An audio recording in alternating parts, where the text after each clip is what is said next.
Ini semua karangan-karangan Dajjal Imaduddin dan pengikut-pengikutnya. Tolong perhatikan. Siap mau dengar? Siap mau dengar? Siap mau dengar? Perhatikan, ini kitab abad keempat. Setelah kita baca nanti, kita akan kasih shock terapi tegangan tinggi terhadap Imad dan pengikut-pengikutnya Imad. Kita akan beri shock terapi nantinya. Saya berjanji nanti saya akan kasih shock terapi tegangan tinggi terhadap mereka. Jangan macam-macam. Anda telah membangunin harimau tidur. Kami akan buat goncang nanti dunia ini gara-gara sampean. Kita ini tidak gila hormat. Tapi pada saat dia mengatakan Alawi Jahannam, Alawin Jahannam, tunggu. Suatu saat kalian akan bertemu dengan saya nanti. Saya akan kasih shock terapi tegangan tinggi terhadap kalian nanti. Saya ingatkan kepada para santri, baik yang ada di Jember, atau yang ada di Banyuwangi, atau yang ada di Lumajang, atau yang ada di Probolinggo, atau yang ada di Pasuruan, atau yang ada di Madura, atau yang ada di Surabaya, para santri, jikalau ada kelompok-kelompok Imad, kelompok-kelompok pencaci maki Sada Alawin ini, pertama laporkan dulu kepada aparat kepolisian. Tapi kalau kepolisian tenang-tenang saja, polisinya tidak mau menggerak, polisinya malah memberikan fasilitas, umpamanya kita akan kasih shock terapi mereka dengan tegangan tinggi sebagaimana kita kasih shock terapi terhadap orang-orang Syiah. Kita akan kasih shock terapi terhadap mereka, tunggu waktunya. Kalau Syiah kita bisa sikat, kita bisa bumi hanguskan, apalagi kelompok-kelompok Dajjal Imad ini. Kira-kira dibiarkan atau dilawan? Tidak ada jalan lain kecuali kita akan kasih shock terapi tegangan tinggi nantinya. Kalau Syiah saja di Madura, di Puger, di Bondowoso, di Bangil, di Surabaya, di Madura, kita bisa kasih shock terapi dengan tegangan tinggi. Pasukan-pasukan mereka kita rontokkan, apalagi pasukan-pasukan Dajjal Imad ini kita akan berikan shock terapi dengan tegangan tinggi. Kalau tidak gitu, tidak akan pernah selesai ini. Lihat nanti, sabar nonton. Tidak bisa dibiarkan ini kelompok-kelompok Dajjal ini tidak bisa dibiarkan. Betul tidak? Betul tidak? Tunggu waktunya. Pasti kami akan beri shock terapi tegangan tinggi, bukan dengan tegangan rendah, tegangan. Punya orang yang sakti, saya itu siap tanda tangan di atas materai, suruh memilihkan orang yang mengaku Habib untuk diadu kesaktian. Saya siap dengan siapa? Iya Gus, kapan? Biar nak memang dia yang menang, wah asik itu Nabi. Tapi kalau kalah berarti tidak. Kurang lebih. Ini bukan pertarungan yang tidak ringan ini, nyawa ini. Wah, cara bagaimana nanti bisa diadu. Semangat beliau sebagai pasukan khusus Gus Dur masih melekat. Sekarang masih melekat ini. Ketika melihat Habib Mundur ngomong begitu rasanya wah, terbakar saya itu. ingin mengecek kadikdayanya. Siap, tentang siap. Kapan ditentukan? Wah, biar yang mati tidak terlalu banyak. Nanti kalau yang nanti berkoar-koar mengadu domba antara Muhyiddin dengan BWLS kan ya yang mati banyak. Tapi kan kalau hari yang dua yang mati kan hanya.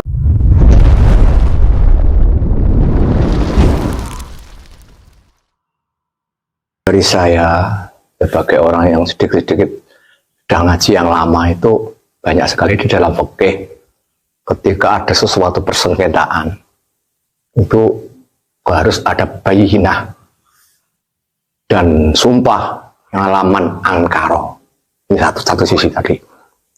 Jadi kita itu bagaimanapun sebagai seorang kan menghakimi seseorang itu harus ada bayyinah. Banyak sekali dalam Al-Quran kalau orang menuduh zina misalnya, itu harus bisa menampilkan 4 saksi.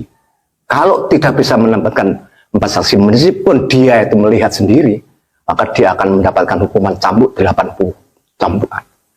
Dan ada di Mesir itu saya dengar, ini bisa ditanyakan kiai-kiai yang sudah baca dari Mesir, menghakimi seseorang maling misalnya, itu kalau dia maling dan mukir, itu kepalanya langsung keluar sumunya. Nah ini tidak bayyinah, maka akhirnya hakim tadi dipecat oleh penguasa Mesir karena menghukumi orang tidak dengan bayinah, dengan bukti-bukti yang nyata. Ini sementara maka saya sangat setuju sekali dengan itu tesis Kiai Imad memang bukan abal-abal karena dia mendatangkan, memberikan suatu makalah atau tulisan-tulisan yang bisa ditinjau kembali. Itu bayinahnya ada, dan kalau ada tidak benarnya bisa dibenarkan. Jadi setiap ulama manapun, misalnya mazhab itu kan banyak, tapi yang diakui hanya 4. Karena apa? Ada datanya. Mudawwan, Imam Hanafi, Syafi'i, Maliki, Hambali, itu ada buku-bukunya, jadi bisa dilacak. Kalau yang lain kan hanya dan nggak bisa dihapus dengan hadirnya glorifikasi dari Ba'alwi yang ingin menjadikan mujtahid mutlak dari Ba'alwi. Nggak bisa, karena tidak ada bukti, tidak ada kitab-kitab yang menunjukkan yang bisa dilihat oleh orang sekarang, bisa diselidiki kebenaran dan bisa direvisi dan sebagainya. Kalau tidak benar, tidak ada bayinahnya, harus ada. Dan yang ditokoh-tokohkan di Ba'alwi itu juga nggak ada keterangannya itu. Nah, ya, munculnya baru abad ke-9, harus kedua-duanya yang percaya kepada bahwa Ba'alwi adalah tidak keturunan harus punya dalil, punya data, punya bayinah yang otentik. Demikian juga yang menolak dan yang percaya itu harus sama-sama imbang gitu loh. Ya, harus ada. Dan yang menarik Pak Dori ini, teman-teman, ini harusnya kan pensiun, sudah usia 72 tahun ya. Pensiun dari menggembleng Banser, pensiun dari mendampingi anak-anak muda Nahdlatul Ulama. Tapi di usia 72 tahun begitu ada diskursus nasab, beliau ini semangat untuk mengikuti berita itu. Bahkan semua yang terkait dengan apa yang disampaikan oleh Kiai Imad di sosial media, yang saya sampaikan di sosial media, beliau mengikuti. Bahkan sempat mohon maaf ini agak keras ini, sempat jengkel dengan Habib Mukhdor yang ingin memberikan terapi tegangan tinggi. Beliau itu siapa sih? Diadu sama beliau, mau saya. Ini beliau. Iya, berani ya. Banyak yang tidak meninggal. Jangan mengadu Muhyiddin dengan PWILS. Banyak bangkai yang tidak berdosa. Mati hanya orang 2. Gitu loh. Tapi gimana menurut Pak Dori, fenomena Habib yang berkembang selama ini memang meresahkan masyarakat atau tidak menurut Pak Dori? Memang masyarakat sudah dihipnotis kan, sudah dicuci otak, udah membekas itu sulit. Itu mungkin kalau menurut Gus Ubed itu, Kiai Ubed ini katanya 5 tahun minimal. Kalau sudah kadung cinta, jadi untuk dipisahkan itu ya sulit, tidak dengan waktu yang membalikkan tangan tidak bisa, pelan-pelan. Tapi di lapangan ada perkembangan apa Pak Dori? Semakin masyarakat sadar terhadap fenomena Habib, atau semakin masyarakat terhipnotis oleh Habib? Dengan adanya peristiwa pro kontra ini minimal mengurangi bahwa orang-orang yang terlalu mahabbah dengan Habib itu berkurang. Itu minimal kan itu. Jadi ada keseimbangan, ada balance. Terus bentuk kan terus masyarakat kan terus kalau kiai tidak Habib orang nani kanggut, mardut, dukun yang tidak Habib orang laris, ya, dan sebagainya. Toko orang Habib orang patek laris. Dia mengambil nama orang atau makhluk yang mulia, alat promosi lah, alat promosi. Tapi sekarang semuanya pada sadar semua. Ya, minimal goncang ya. Minimal goncang, tidak terus seperti kemarin. Minimal goncang. Iya, minimal goncang. Tapi sikap Pak Dori sendiri gimana merespon kondisi Habib seperti itu? Wah, itu ya perlu diterapi, itu juga biar sakitnya sembuh itu. Jadi yang perlu diterapi malah kelompok-kelompok Habib yang masih mempertahankan nasab gitu ya. Seperti nggak punya malu. nasab di Jawa itu kan nggak pernah dipakai untuk unggul-unggulan. Ini saya cerita ya. Saya punya guru Kiai namanya Abdul Rahim Abdullah Lasem. Punya kakak namanya Kiai Abdul Hamid yang terkenal wali itu. Nah itu saya kurung kabar entah benar entah salah. Katanya Mbah Hamid Pasuruan itu termasuk dzurriyyah Nabi. Kabar. Bahkan berarti kalau Mbah Hamid itu dianggap turunan Nabi, logika loh. Berarti bahkan ya keturunan Nabi yang dulu tunggal Pak Tunggal Mbok punya putra Pak Abdullah. Tapi selama saya mengaji di situ belum pernah satu kecap serempet kata-kata yang dia itu Habib atau Sayyid, belum pernah Mbah Hamid Bang. Ya orang biasa. Itu loh saya. Tahu mata dan telinga saya sendiri. Saya mengaji Mbah Hamid kan ya lama. Bahkan nggak ada kiai-kiai Jawa itu yang ngaku-ngaku cucu Nabi. Kaget saya, Mbah Hamid kalau seorang Sayyid, orang Nabi, Mbah Hamid iya kan itu logikanya kan gitu. Tapi nggak pernah diunggul-unggul. Yes, nggak pernah. Sementara Habib-Habib sekarang ini itu pada pamer, kebanteran ngaku cucunya itu kebanteran. Saya ya senang. Akhirnya yang melawan mereka kan Muhyiddin sendiri. Imat itu kan aslinya Muhyiddin. Kiai Fuad Bairat aslinya Muhyiddin. Kalau dulu saya tidak pernah Muhyiddin, biasa-biasa saja. Oh, dari dulu biasa-biasa. Belum pernah kagum sampai terhilang sama Habib, belum pernah. Malah kemarin saya di masjid itu selawat itu dengan modal atau biaya yang sebesar itu hasilnya tidak seimbang. Zaman dulu selawatan itu kan untuk ngiringi pengajian, Pak Dori. Zaman sekarang selawatan dipakai konser. Dijual mahal dalam ukuran dunia tapi murah dalam ukuran akhirat. Iya itu. Dulu saya selawatan. Saya tidak pernah ikut disuruh naik ke panggung bersama. Tapi di desa sini dulu 1 tahun 2 kali, sekarang udah nggak ada ya. Sudah pada sadar semuanya. Belum pernah tahu mau saya di atas panggung terus kumpul, belum pernah. Oh aneh-aneh orang seperti sekarang ini orang cocok. Hasilnya dengan biaya itu gak seimbang. Jadi tidak perlu ya Habib-Habib itu marah-marah menghadapi tesis Kiai Imat itu. Wah, yang marah itu seperti tadi yang saya sampaikan. Kalau sebetulnya orang yang sakti, saya itu siap tanda tangan di atas meterai, suruh memilihkan orang yang mengaku Habib untuk diadu kesaktian. Saya siap dengan seperti iya Gus. Kapan? Biar memang dia yang menang. Wah asli keturunan Nabi, tapi kalau kalah berarti tidak. Kurang dia. Ini bukan pertarungan yang tidak ringan ini, nyawa ini. Wah cara bagaimana nanti bisa diadu. Semangat beliau sebagai pasukan khusus Gus Dur masih melekat. Sekarang masih melekat. Saya tidak kuat melihat itu. Cara wong kulo bal-balan itu ada bola satu di lapangan tuh ngeter ke kaki sudah ngeter. Masya Allah. Apalagi kalau melihat Habib Muhdar mau memberi terapi tegangan tinggi, tanggul.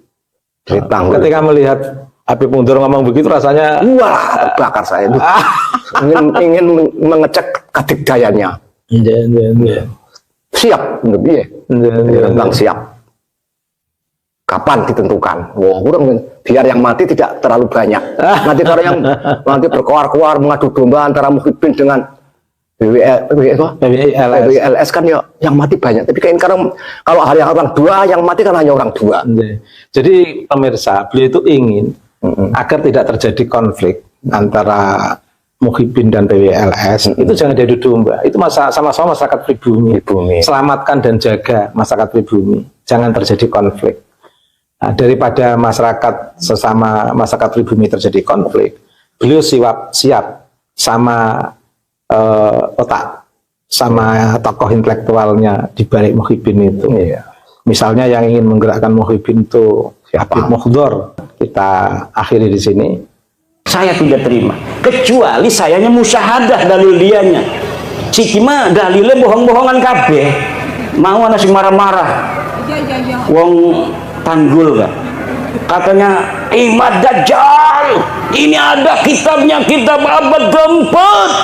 Sudah sahih di sini disebutkan bahwa Ubaid anaknya Ahmad. Ini kitab namanya Abnaul Imam. Wah, ini kitab Abnaul Imam sudah saya bahas hampir 2 tahun yang lalu ketika pertama kali saya mengeluarkan tesis saya, seorang kiai dari Pelamunan Banten datang ke rumah saya, manggilnya Abah sama saya, kiai dari Pelamunan, sekarang ketua PCNU Kabupaten Serang sekarang, namanya Gus Robi. Abah, ini ada kitabnya ini, karena dia mondoknya di Yaman. Ini ada kitab Abnaul Imam fi Misr wa Syam. Masya Allah, kata saya tidak ketemu kitab ini, kok Kiai Robi bisa ketemu. Sini saya lihat, saya teliti kitabnya, ternyata kitab ini adalah kitab palsu, baru dicetak tahun kemarin, tetapi mengatasnamakan tahun 473 atau 37 Hijriah. Ternyata kitabnya itu kitab aslinya 20 lembar, dikarang oleh orang yang ada di tahun 199 Hijriah, hanya menerangkan anaknya Sayyidina Ali dan cucunya Sayyidina Ali, Abnaul Imam fi Misr wa Syam Al-Hasan wal Husain. Tidak menerangkan yang lainnya karena tahunnya saja masih tahun 199 Hijriah. Sedangkan Ubaid itu wafatnya 383 Hijriah. Masa iya orang yang hidup di tahun 199 Hijriah bisa mencatat orang yang ada di tahun 383 Hijriah? Bohong apa aku? Bohong. Lah iki jebari marah-marah bahwa kitabnya sudah ditemukan, ini kitab abad keempat, ya 473 kan kuduna abad kelima. Wis ngomong be salah, isinya salah. Kalau misalnya kitab itu benar, itu sing cerdas-cerdas kan sing ngebela kayak Rumel Abbas, kayak Idrus Romli, itu dulu yang akan dipakai untuk menjawab saya. Profesor Said Agil Al-Munawar pasti akan membawa dalil itu kepada saya. Tetapi kenapa mereka tidak membawa? Karena mereka pun tahu itu kitab palsu. Dan kepalsuan itu diakui di mukaddimahnya ada. Mukaddimahnya ini kitab dikarang pada 199, tetapi kemudian ditambahi pada abad ke-12, ditambahi lagi pada abad sekian, ditambahi lagi oleh yang terakhir Yusuf Jamalul Lail yang baru wafat beberapa tahun kemarin. Nah itu kitab Murtadha Az-Zabidi yang katanya adalah menetapkan dan mengisbat Ba'alwi, itu kitabnya juga palsu. Kitab palsunya dari mana sih? Kiai tahu aja kalau palsu-palsu. Karena percetakan itu biasa dicetak itu menggunakan jasa peneliti. Misalnya nih ada manuskrip ditemukan di Rumbia, manuskrip ini atas nama Pangeran Diponegoro. Panggil dari UI, filolog suruh nyetak. Tetapi peneliti tidak akan bohong. Dia akan cerita, manuskrip ini memang dikatakan tulisan Pangeran Diponegoro, tetapi dilihat dari kertasnya tidak memungkinkan dia berada pada masa Pangeran Diponegoro. Kertasnya ini dicetak atau diproduksi pada tahun 1950, sedang di Panganegoro tahun 1825. Dari jenis tulisan yang ditulis pun tidak mencerminkan tulisan yang dipakai pada tahun 1825. Ini adalah tulisan abad ke-20. Itu tahu. Dan dia ngomong bahwa menulisnya ketika di Lampung. Pangeran Diponegoro katanya menulis kitab ini di Lampung. Sedangkan tidak ada pernah berita diketahui Pangeran Diponegoro pernah ke Lampung. Itu sebenarnya Pangeran Diponegoro siapa? Tapi karena misalnya Provinsi Lampung ini ketua PCNU-nya ingin dicetak aja sesuai dengan tulisannya itu karya Pangeran Diponegoro. Begitu yang terjadi dengan kitab Ar-Raudul Jali karangan Syekh Murtadha Az-Zabidi. Coba beli kitab Ar-Raudul Jali karangan Syekh Murtadha Az-Zabidi, cetakan Yaman Darul Fatah. Itu dari mukaddimahnya sudah jelas bahwa manuskrip ini tidak ditemukan sebelum keluar, dicatat, disalin oleh Hasan Muhammad Qasim. Ini orang abad 50 tahun yang lalu, dia baru meninggal 50 tahun yang lalu. Katanya dia menyalin dari tulisan seorang yang bernama Abdul Mu'ti Al-Wafai yang berada di Khazanah Al-Wafaiyah Mesir. Tetapi sekarang manuskrip yang ada di Wafaiyah Mesirnya sudah hilang. Mereka bisa nyatet, barangkali catat bisa hilang iku. Kenapa begitu? Itu bukti bahwa sebenarnya manuskrip itu tidak ada sama sekali. Karena beberapa klaim mereka punya manuskrip di dalam sebuah kitab yang namanya Uqudul Almas karya Ali bin Thahir, setelah saya konfirmasi di kitabnya bohong. Misal bahwa Imam Ahmad bin Isa berhijrah dari Basrah ke Yaman, disebutkan oleh Imam Al-Ubaidili di dalam kitabnya. Saya buka kitabnya Imam Al-Ubaidili, tidak ada keterangan itu. Kemudian bahwa Ahmad bin Isa bergelarnya tidak pernah ada Al-Abah dan An-Nafat. Gelarnya menurut dia hanya Al-Muhajir. Ternyata tidak seperti itu. Kitab yang dia sebutkan tidak menyebutkan An-Nafat. Saya lihat ya yang bergelarnya An-Nafat, tukang minyak. Yang satu lagi bergelarnya Al-Abah. Al-Muhajir tidak pernah ada di kitab-kitab dari mulai hidupnya Ahmad bin Isa sampai dimunculkan pada 800 tahun kemudian nama Al-Muhajir sebagai alibi bahwa Ahmad bin Isa ini hijrah ke Yaman. Padahal yai Ahmad bin Isa ini orang pernah pindah ke Yaman. Lakas sama sekali berita kepindahan Ahmad bin Isa ke Yaman. Dia terkonfirmasi kitab abad kelima Al-Ghaibah karangan At-Tusi adanya di kota Madinah Al-Munawwarah. Dicari kapan wafatnya, tidak ada berita kapan wafatnya. Dicari di mana dia ini dikebumikan, tidak ada. Kenapa sampai dia tidak dicatat? Mungkin dia mati muda, tidak terlalu banyak peran dalam kehidupan. Kalau orang yang banyak peran, ketua PCNU, ya kadang-kadang anak nulis di media online. Ketua PCNU menghadiri acara pelantikan PWI Kabupaten Lampung Tengah. Berarti dia historis pernah ada di media online. Coba nama-nama yang hadir. Coba lihat di Google. Ketik nama Kiai Haji Suparman Abdul Karim. Langsung merebet anak. Dia historis. Banyak yang memberitakan. Tapi kalau bapak-bapak kita yang tidak pernah ikut gabung-gabung di organisasi, dikir bening jerogoa, gelati arane Samsuri, lakan di Google deh.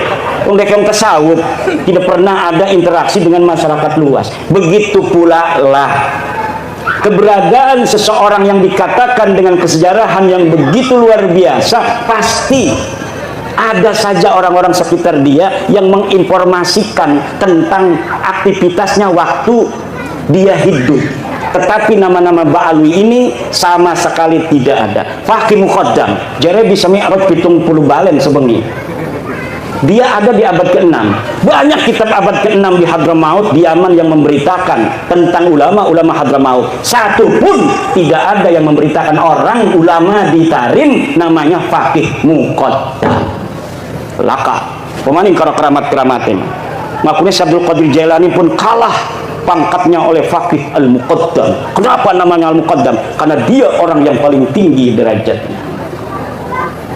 Ternyata ketika dicari di dalam sejarah masa lalu tidak ada. Sejarah itu yang perlu dokumen, bapak-bapak. Nggak usah marah-marah, wis dokumen deh. Dokumennya mana? Kalau tidak sejaman, yang primer, yang sekunder, yang kira-kira dia bisa mendeteksi orang yang ada pada abad sebelumnya. Kalau misalnya tidak ditemukan pada abad-abad yang mendekati, maka yang ditemukan yang paling dekat, senajan 100 tahun, ini yang akan dipakai. Nanti apabila ditemukan yang lebih tua, maka yang muda, yang bertentangan yang dengan yang lebih muda ini harus namanya tesisnya ini sudah ada antitesis, sudah tidak bisa dipakai lagi.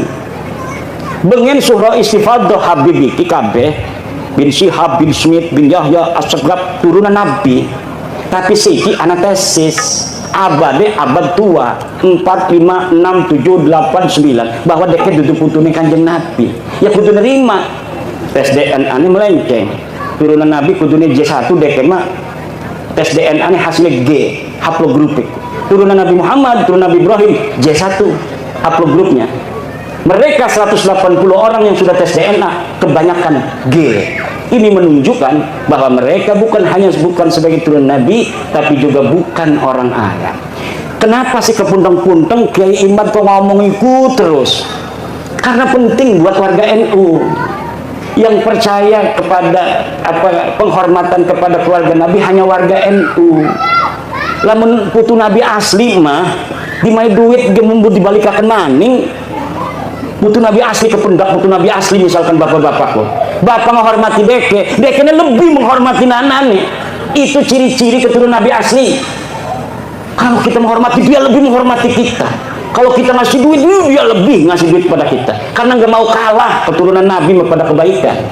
Kalau orang tawadu, maka kita akan kalau kita tawadu, dia akan lebih tawadu. Itu ciri keturunan Nabi asli. Lebih baik dia yang menanggung derita daripada rakyat yang menanggung derita. Itu ciri keturunan Nabi asli. Bukan yang mengorbankan orang lain untuk kepentingan dia. Bukan.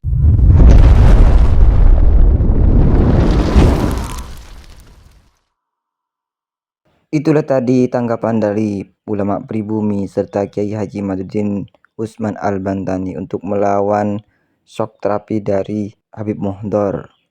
Semoga saja dengan adanya video ini bisa menyemangatkan para kaum pribumi untuk tidak takut akan gertakan-gertakan Habib Yaman yang ingin menjajah Indonesia. Bagaimana menurut pendapat teman-teman semua? Silahkan lanjut di kolom komentar. Terima kasih, selalu support Arman Al-Fatih. Kita jumpa lagi di video selanjutnya. Assalamualaikum warahmatullahi wabarakatuh.